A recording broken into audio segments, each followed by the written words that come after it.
Assalamualaikum warahmatullahi wabarakatuh. Baik rekan-rekan, sebelumnya perkenalkan saya Agus Naini, jurusan Kesehatan Lingkungan. Saya peserta pembekalan Nusantara Sehat Tim BES Batch 18 tahun 2021. Baik rekan-rekan, pada kesempatan ini saya akan menjelaskan tentang macam-macam pengangkutan orang luka oleh satu orang. Ada 4 pengangkutan orang luka oleh satu orang. Yang pertama, menjulang, yakni dengan cara 1. Pengangkut jongkok menyisipkan tangannya di bawah ketiak penderita yang tidur telentang. Yang kedua, pengangkut mengangkat penderita lalu didudukkan di atas pahanya. Yang ketiga, sisipkan tangan kanan pengangkut di bawah di antara kedua kaki penderita.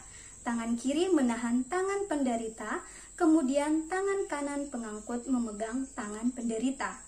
Yang keempat, tangan kiri pengangkut bertumpuh ke tanah dan mulai berdiri.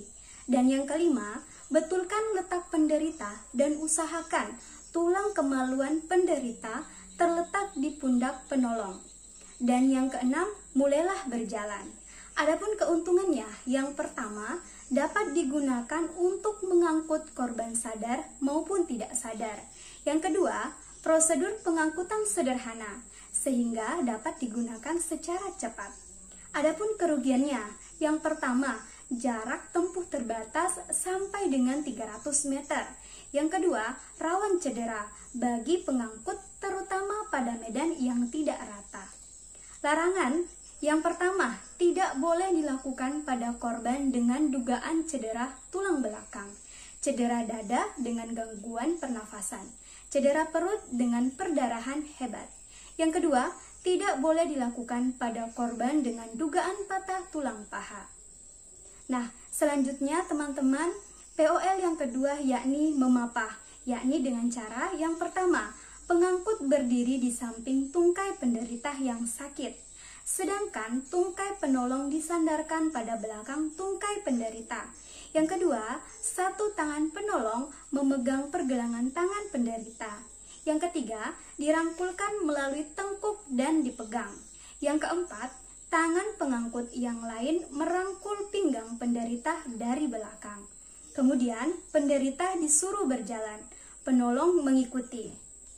Nah, keuntungannya yang pertama, prosedur pengangkutan sederhana sehingga dapat digunakan secara cepat.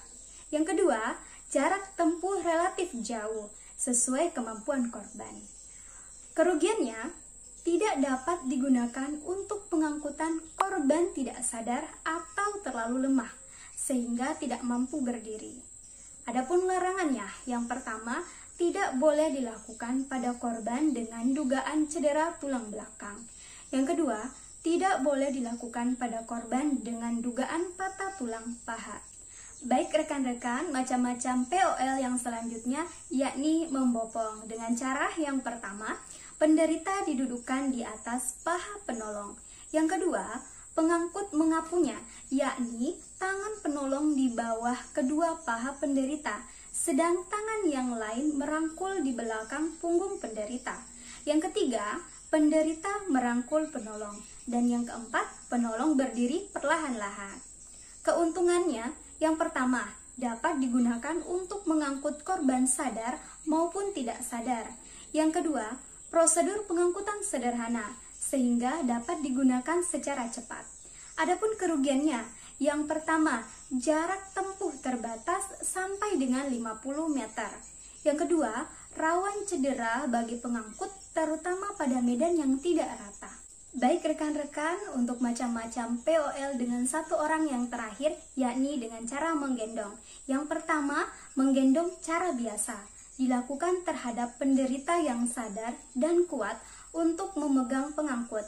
Tidak ada luka di bagian lengan dan tidak ada patah tulang. Yang kedua, menggendong cara ransel. Yang pertama, gunakan 2 buah kopel rim yang diperpanjang dan disambung.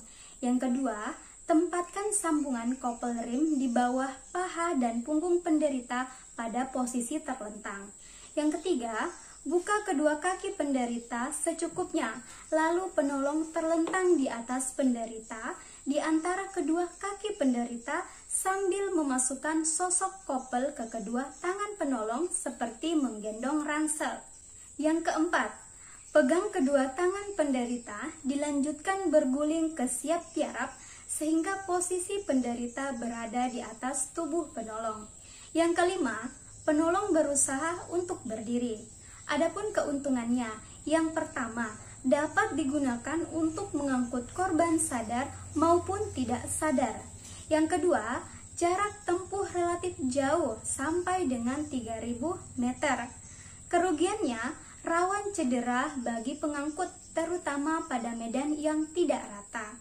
Ya, adapun untuk larangannya, yang pertama, tidak boleh dilakukan pada korban dengan dugaan cedera tulang belakang, cedera dada dengan gangguan pernafasan, cedera perut dengan perdarahan hebat, dan yang kedua, tidak boleh dilakukan pada korban dengan dugaan patah tulang paha.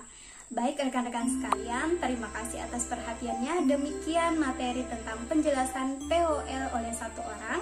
Saya ucapkan terima kasih. Wassalamualaikum warahmatullahi wabarakatuh.